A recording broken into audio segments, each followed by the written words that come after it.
Hey, everybody, welcome. Today is Wednesday, June 5th. Oh, my goodness, it's June already. How could that be? Welcome. As always, I have Tracey and Amanda here with me. Good to see both of you. A little hard to believe we're into June, isn't it? Yeah, we just talked about that in group coaching. It's wild because now it starts to feel really real for people. But I think it's important to remember there's still a lot of time. There is.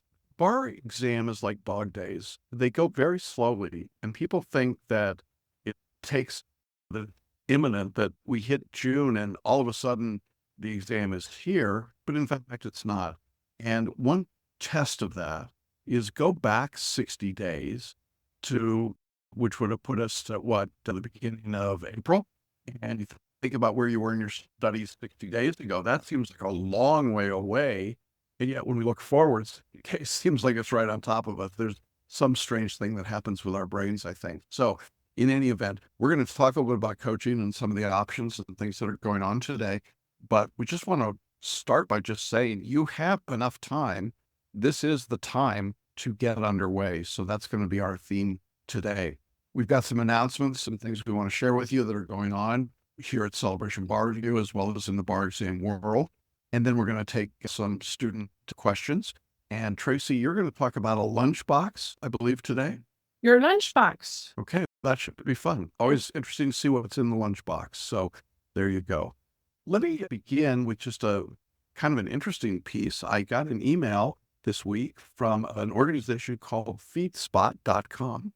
And they indicated and told us that the Extra Mile for Bar Exam Takers was awarded as one of the top 20 exam-related podcasts on the internet, and one of only 2 bar review podcasts to make the list of top 20. So, yay us. So that was fun That's and cool. exciting. If you want to check that out, you can go to blog.feedspot.com, exam podcasts. We appreciate their recognition of the work we're doing. This is actually episode 471 or something. I've been doing this a long time, before Amanda was born, probably. And we appreciate all of you that watch and listen, and certainly those of you that come on live. We're glad to have you with us as well. But if you are a first-time listener or watcher of the podcast, welcome.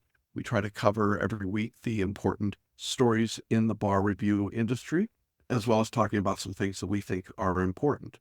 So, having said that, I do want to talk, Tracey, I know you've been watching the next gen exams. We had a fairly major announcement this last week with the state of Illinois deciding to jump into the next gen, correct? Yes, in July of 2028 would be their first administration. This is very interesting and very important because Illinois, as Jackson said, is the first big state to jump on board the next gen train. And we were really holding back, waiting to see what was going to happen. Now, what will be interesting, Jackson and Amanda, I think, is to see what happens with these other big states. Will they fall now in line too and get on next gen because Illinois did? Or will they continue to either remain silent or decide to do their own thing? We talked last week about how California is really suffering financially as it relates to their bar exam expenses. And this is a way that some of the states might alleviate a lot of that problem.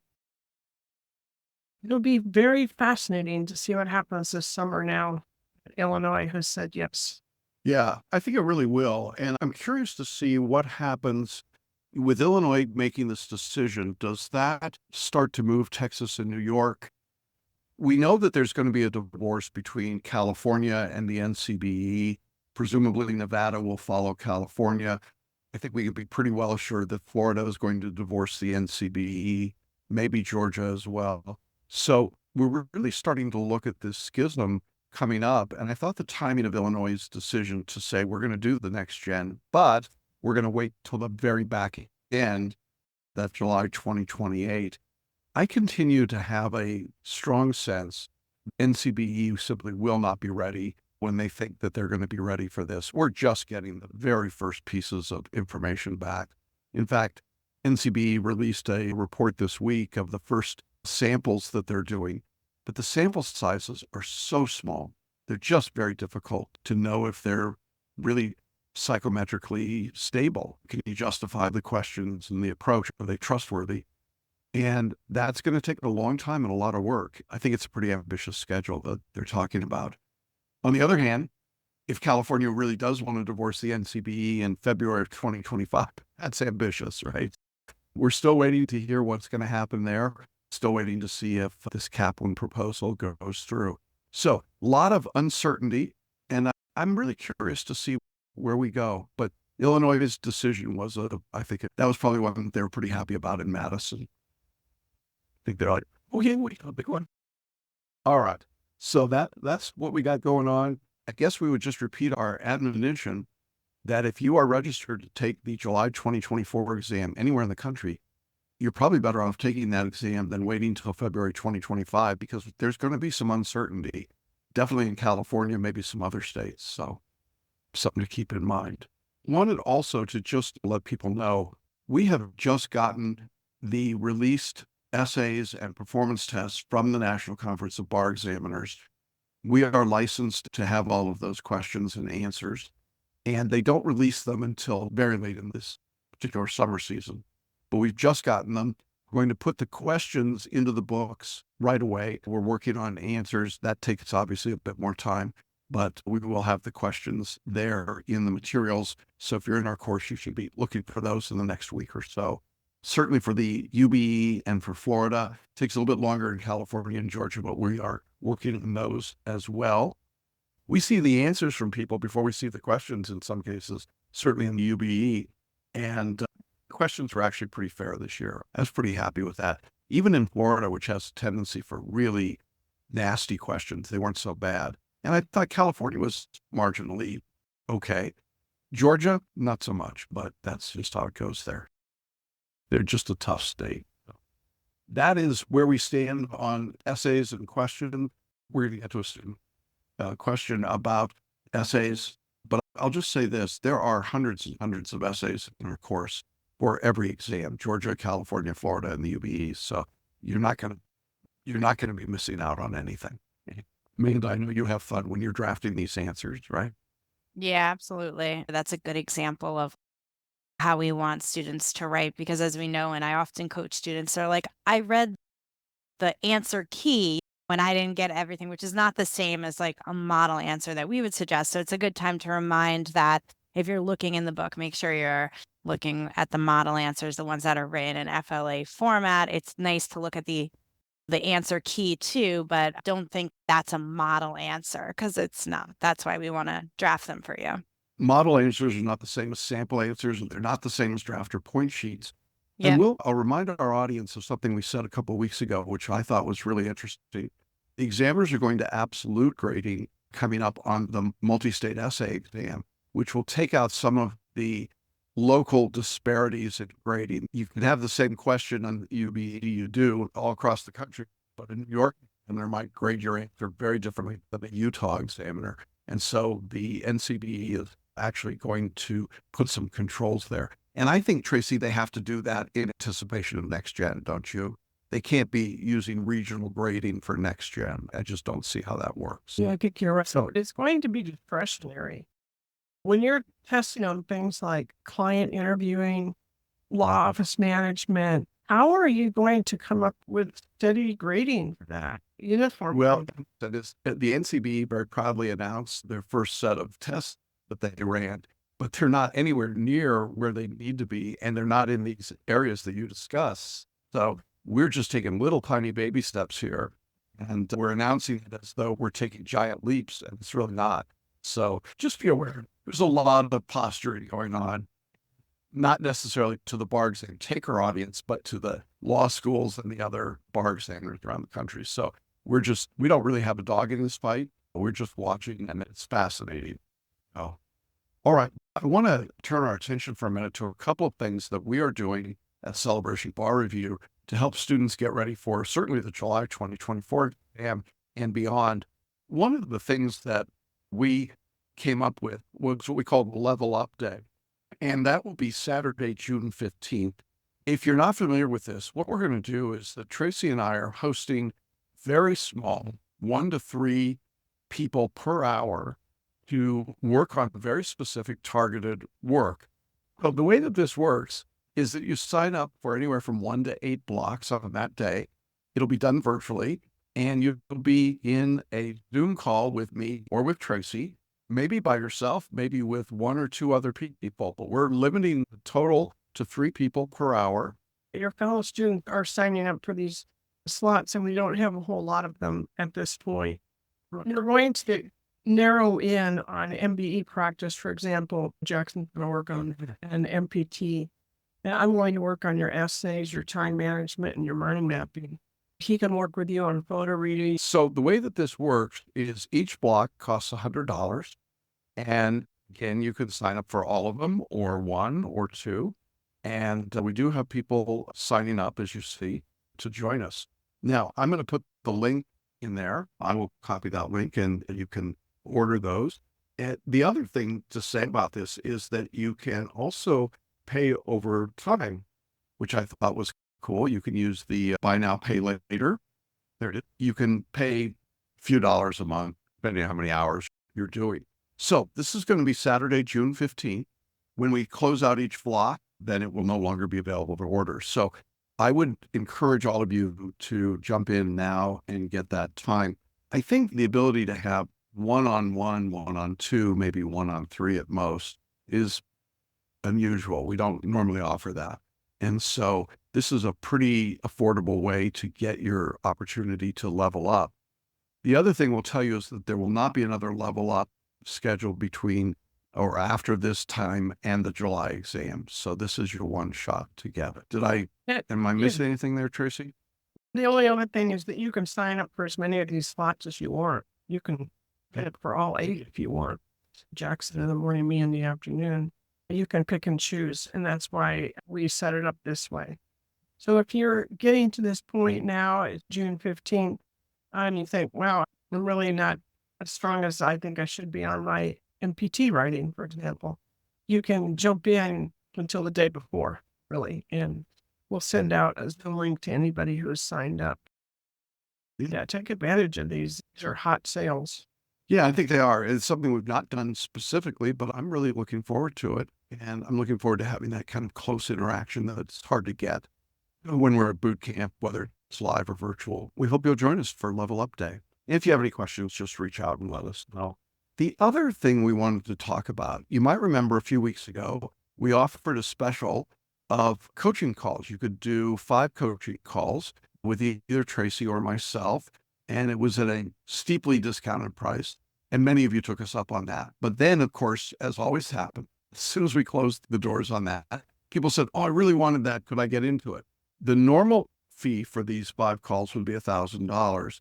We decided that for this week and this week only, we're calling it 5 for 5. You can get 5 calls for $500, and you can choose to pay over time, which is, again, pretty cool way to do it, either with Klarna and Firm and Afterpay, or we'll charge you over 5 months ourselves. With these 5 calls, we are adding Amanda to the mix, which we're pretty excited about. Before, we didn't have the opportunity to have you in, but now we do. And maybe, Amanda, you could talk just a little bit about what the value is of doing personal coaching at this stage. Is 5 calls worthwhile to people, do you think? And I think it's definitely worthwhile. We've had people that have gotten like in exams prior, like some scholarships or sponsored calls, and they had 5 at the very end. And I saw them come a really long way. It's all about you taking it seriously, buckling down. And I think nothing can really replace that. There's definitely even time for like a 10-call package. I've done calls twice a week with students, like Wednesdays and Saturdays or Wednesdays and Sundays. It's just about you having the time to do the work in between the sessions. And if you're all studying right now, some of the best ways that you can spend your time is by practicing and getting the feedback, practicing, integrating the feedback, and just rinse and repeat that. So I think it's really valuable. And it's great that the 5 calls are discounted for everybody. Cut the price in half, and you can choose the mentor you want to work with. You can work with Amanda, you can work with Tracey, you can work with me. It's completely up to you. These are 30-minute Zoom calls. They're one-on-one. We record them so you can go back and review them later. We'll cover MPTs as well as essays in any jurisdiction. And I use one of these sessions to talk about multi-states. The answer is yes, of course. We're glad to work with you. And mind maps, whatever you want to do. Right. Yeah. So I put the link in the chat box to order. If you want to use our payment plan, it's 5 payments of $110 a month, so very affordable. Stretches it out beyond the exam day. Same is true, though, with Florida and Firm. So you can do it that way, or you can just pay upfront and save the extra fee. I think we're taking that offer till next Wednesday. Okay, so a week from today, pick your mentor, but one of us, we all enjoy doing this. This is the fun part for us as teachers, isn't it? Yeah, it's great working one-on-one. I love the groups as well, but I love seeing the progress.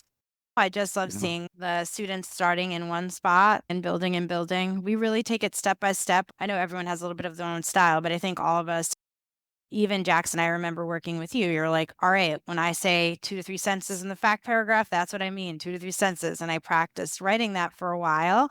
And then we worked Yeah. into the law paragraph and just seeing Yeah. build from there till eventually you get a really good, complete essay and students can repeat Yeah. it over and over again. And it's the continuity. That's why we like the 5 calls. You just need some continuity. It's hard to do that with less than that. And so that's what we're really trying to get as an opportunity for people. So if you haven't added 5 calls, this is your chance to do it. If you've already got an 8 call package and you want to add 5 more, this is your chance to do that as well. We've got some people that have been doing that. This is really what it's about. I think one of the interesting things for me, and Tracey, I think you've seen this too, is that students come to these sessions and they say, oh, I'm doing FLA. I'm writing the way I'm supposed to. And then you look at their writing and there are elements of it that are correct, but it's really not entirely what we're looking for, right? That's right. And there's really no way to know that unless you work with one of the coaches, which is why we are giving you the opportunity for level up. Because I think one of the things we're going to be doing in level up is telling you whether you're on track or whether we think there's something that you need to be doing between June 15th and the exam date to get ready for it. That's a good opportunity for us to get a measurement of where you are on your writing, where you are on your mind maps, where you are on your understanding of selective intuition, for example, and MPT writing. Yes, I think this opportunity to have an expert looking at your writing is unmatched anywhere else. Now, I'm going to tell you with 5 sessions, we're going to have to bear down. You're going to be expected to do quality work. We're not going to want to see essays that are done at the last minute because that's not going to help you. So we're going to be hard on you.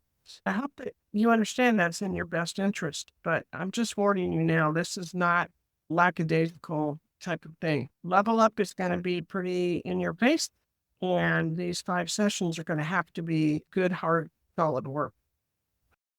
I think it bears repeating what Amanda said. There is plenty of time to get through all of these. If you're studying significantly, by significantly 20 hours a week or more, you're able to get through this without any problem. We've got plenty and plenty of time. So don't say to yourself, it's all over, right? Because it's not. And what we unquestionably know from the February exams is applicants need all the help they can get. This is not a hospitable environment for bar takers. That's why we're offering these additional resources. We just had somebody on this podcast right now just say they're going to sign up for 5 for 5. So yay to you.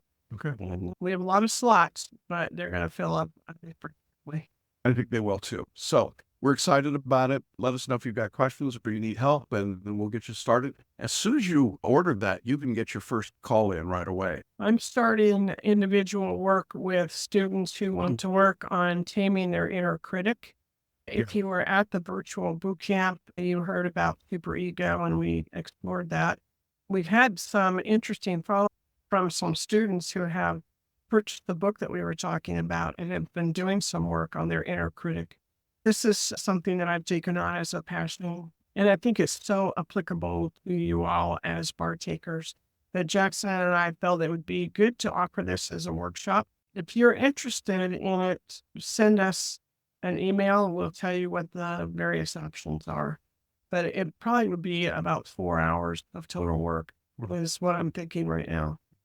I think that people hear the word superego and they think this is going to be Freudian psychology. It's not. This is really that voice in your head that tells you you're not good enough, that you can't pass. And causes you to give up when you see the first hard essay question or the first MBE that seems squirrely. And this is consistently the thing that just blows people up, isn't it? It's For very, themselves. it's the parasite that is always banging at you and will teach you how to calm that down. Yeah. And so it's really a terrific series. And Tracy and I have been doing a lot of work on it. Man, you've been watching it and seeing as we did boot camp and some other pieces. Pretty weird, isn't it? To start to think there's really this thing that lives in our brains that tells us that we're not good enough. Absolutely. Yeah. And we actually talked about this a lot in my group coaching as well, working Yeah. through that, the doubt and also the self blame, like just blaming ourselves, especially if you've already been disappointed once, twice, three times for the bar exam. Yeah. And sometimes people say, I want you to tell me more about the rule against perpetuities. We got plenty of things, of course. There's hundreds of pages and hundreds of hours of lecture going through all of those substantive subjects. We don't want to skip those, but you can know all of that stuff. And if you walk into the exam and your super ego starts pounding on you and telling you that you have no business being there, it's not worth anything, right? All of that stuff goes away. So I think it's got to be a balance. You got to be looking at both of those. So we're excited about that program, Tracy. I think it's going to be a great one, and we will get the details out to everybody in the next few days. All right, let's get to some student questions, and we'll talk about Tracy's lunchbox. First question we got, student said, can you tell me which section of the online course has the essay question? I've looked, but I can't find it. That was a head scratcher to me. There are essay questions throughout all of the courses. The first place to look would be the digital books. That's in lesson 1.2 everywhere. And you'll see essay question books. And they have, as we've said earlier, not only questions divided by subject, but also by exam date. And they have hundreds and hundreds of sample and model answers. So that's the first place to look. Second place is that in every subject, there is an essay component. You will see the essay questions baked into that topic. So if you're studying torts, you will see the essay questions for torts in that unit. So I think where this student got messed up, part of the reason I wanted to use this question is that I suspect that what they're doing is they're jumping around and cherry picking assignments, and that's why they don't see it. You really want to follow through all the way and not skip steps. I think that's one of the concerns is that people start saying, I'm going to do this assignment over here and this assignment over here. And in doing that, they miss out on things or don't find things. There is a reason for the order of assignments in the course. And absent some really good cause, you should be following through that step by step. Do you agree with that? Yes, I think there's a big potential to mess yourself up if you cherry pick and move around. These things have been thought through very carefully. I'm relatively new within the last year and a half, and sometimes I have to ask Jackson how to find things. So don't feel bad if you forget how to do that. You can just send a quick email and we can straighten you out really quickly on how to get to those things. Jackson scratches his head because he lives and breathes this, but we understand there's a lot there and we'll help you get to where you need to be. Yeah, absolutely. And we want to make sure you can find everything you need. I had another question from a student wanting to know how many hours does it take to complete the California bar review course? And the answer in all of our courses is about 250 to 300 hours. That's the time it takes to do the reading, to watch the lectures, to do the question practice, and then to do the review at the end. So if you're trying to figure out where you are and where you need to be, or do you have enough time to begin your studies now? The answer is yes. Think about that 250 hours as a all-encompassing number. That's everything. It's not just the first review. And I think one of the things that surprises people, Amanda, is that it's not more hours, right? That I think there's an expectation that it should be double that number or maybe more. Again, like you're just hitting on so many things we're talking about in group coaching.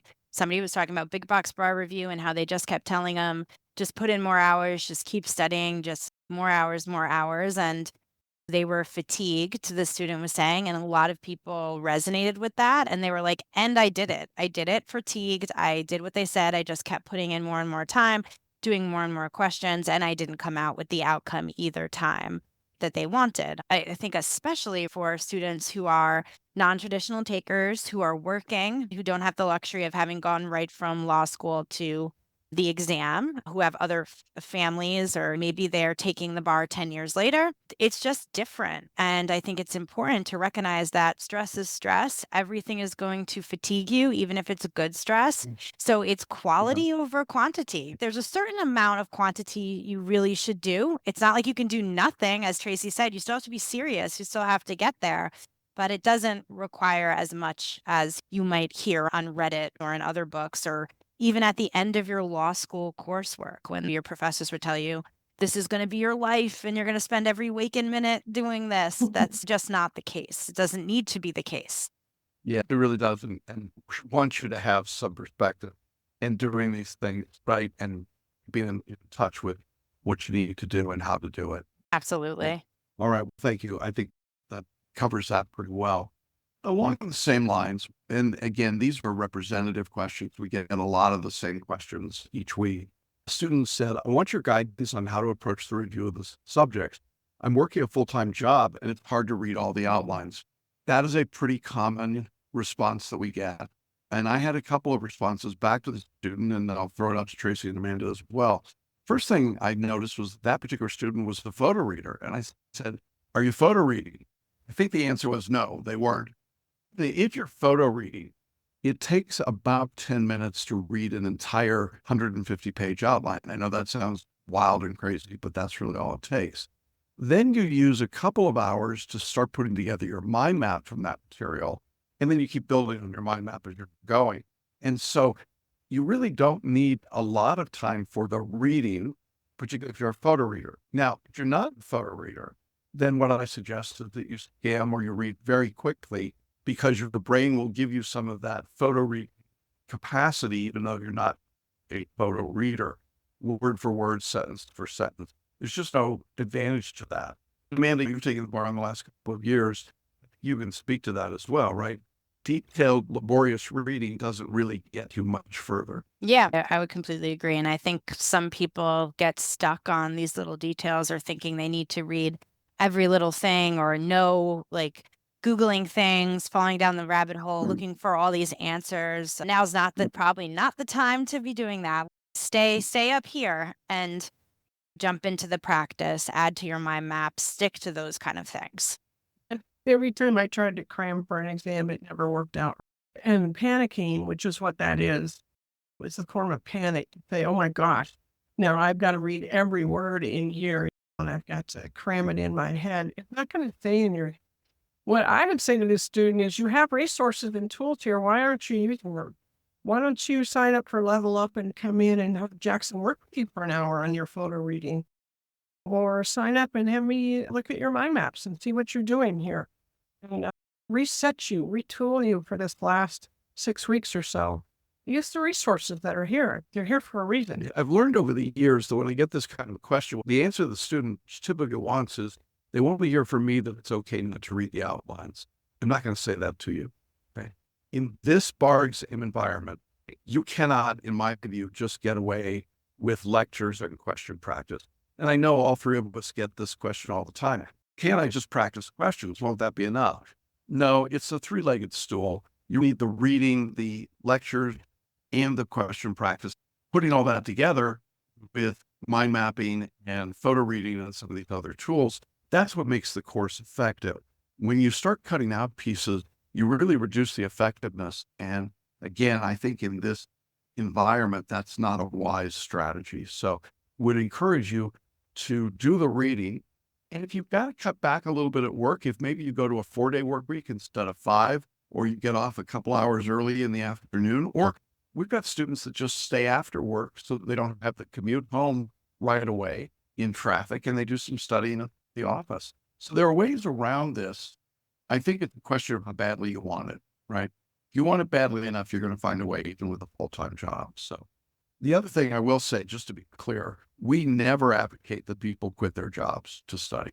That is not what we're asking you to do.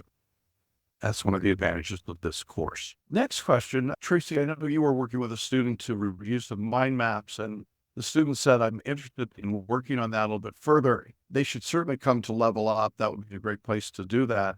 They said, what coaching package do you recommend so I can work with you one-on-one with mind maps and some of this detailing? Would you suggest to them? This is the student, I think, that just chatted in that they're going to sign up for the No. for That's probably the best, the most overall good thing to do, because you can work on mind maps for part of the time. You can work on essays for part of the time. You can work on your inner critic work part of the time. You can divide it up as you feel is necessary. Isn't it amazing how far we've come, Amanda? I can see your brain going, hey, I didn't get to do all these things. I love seeing all the stuff that we have available for the students, and it's such important work to address that. And again, I think that there are underlying biases and inequities in the bar exam that can cause students from different backgrounds to not do as well unless we address this, which no other courses are addressing. You received your whole life that you don't belong in the bar. That might not be true for all of you here, but it's true for a lot of the students I meet with one-on-one resonate with that. Either they're differently abled or come from a background where they're the first lawyer in the family, like me. You weren't, if your dad didn't work at a law firm or no one in your family did, you didn't grow up your life necessarily with everyone telling you, like, you're going to take over the family firm or you're going to be great at this, right? Earn this and you deserve this. So you have to fight all those things and also overcome a lifetime of not being told that.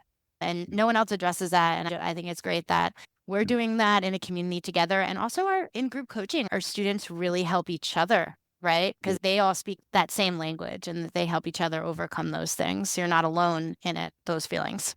Yeah. And just in full transparency, I'm actually the third member of my family to get a law degree. I knew that was coming. You have the opportunity to start a legacy if you're the first one. And I was the first one. And now we have a sister who's a lawyer, Jackson. Then we have two brothers-in-law, lawyers. We have an opportunity to be the legacy setter. And got to start somewhere, Tracey. that's right. I can't wait to see what your legacy ends up being, Amanda. All right. A couple quick questions. We'll finish up and then we'll get to Tracey. Well, we had a student that said, I'm retaking the UBE in February of 2025. You suggest that I do light studying until about October. I think that's probably about right. I do think it's useful to kick it up maybe in September rather than in October. Student said, I'm thinking of doing an essay every other day and then mind mapping and photo reading until I go back full in October. That's a lot of work to do. I think an essay every other day is probably overdoing it a bit. But I like the idea of mind mapping. I like the idea of photo reading. And I think what I would say to most people is we get through the July exam. August tends to be a pretty quiet month. Everybody kind of catching their breath. And then we get into September. And I think that's the time when I would probably start kicking it up a little bit. I have a floating light bulb here. 5 for 5 is a perfect opportunity for you right now to come in and learn FLA style. So that when you start kicking up in September with your essay, you are going to be already writing in FLA style.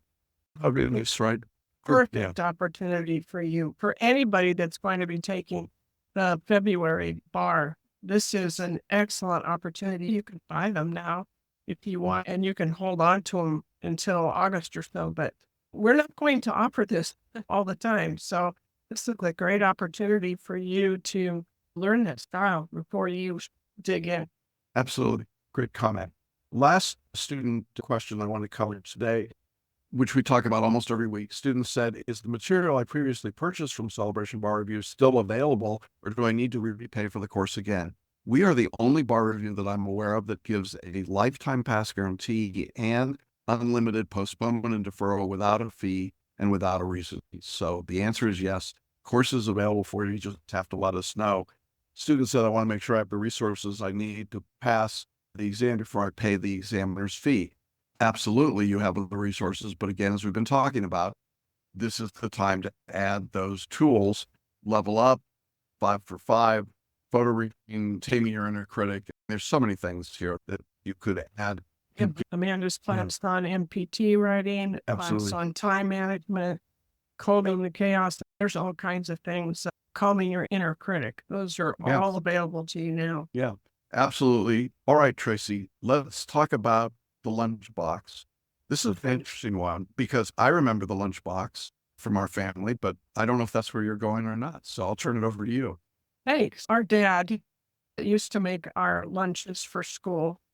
And Like most kids, we were into peanut butter and jelly. That was our idea of the perfect lunch. He insisted on putting a piece of lettuce in between our peanut butter and our jelly and our sandwich. And of course, that was the first thing to be discarded out of our lunchbox when we got to school. Never put tuna fish in my lunchbox. I wasn't going to eat that. The other thing my dad loved was Spam. He loved Spam sandwiches. And he kept trying to get us to love Spam also. That didn't work. When we get into the cafeteria and you're looking around lunchtime and you're looking in other people's lunch boxes, what did you bring today? What do you have? And then the trading starts and the judging starts and the ranking starts and the ranking down starts. When you see people that have money to go buy a bunch of dessert or you buy pizza on Fridays, you didn't have that money. What you had was your peanut butter, lettuce, and jelly sandwich, maybe a few chips, and he always put a piece of fruit in there too. I thought about this the other day because actually I was having a conversation with Jackson about not letting other people put things in your lunchbox and not having to accept things from their lunchbox in yours. I think some of the things that may be happening in our group coaching call is that some students may be thinking that other students have a better lunchbox and they'll have more goodies in their lunchbox. And I think that'd be a misperception because when it comes right down to it, nobody was, nowadays they all leave when they go to McDonald's or whatever. At that time, nobody was going out and having a gourmet meal at lunch, right? We had half an hour. We had a sandwich. No, Amanda, what did you get? What was in your lunchbox? It was like whatever was being served that day. Even sometimes if I was doing school lunch, whatever they decided for me was in the lunch was in the lunch. That's right. And that's what you got, right? That's what I think big box bar reviews are about. You just get whatever they're serving that day and you get Yeah. whatever is in that lunchbox. But you have an opportunity to pack your own lunchbox. You have an opportunity to decide how many things you're going to eat today. This looks like a yummy, healthy lunch, right? It's got some kind of lemon chicken and some noodles and a little salad and some rice. It's nice. And maybe that is group coaching on one corner, and maybe it's 5 for 5 in another corner. Maybe it's level up.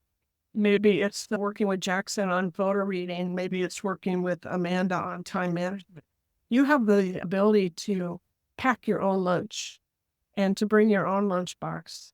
And it doesn't really matter what somebody else's lunchbox. So we're encouraging you to bring your own lunch, to fill it with the things that are going to be healthy for you and are going to help you pass this exam. Don't worry about what's in everyone else's lunchbox. And for whatever, don't accept anybody else's Spam sandwich.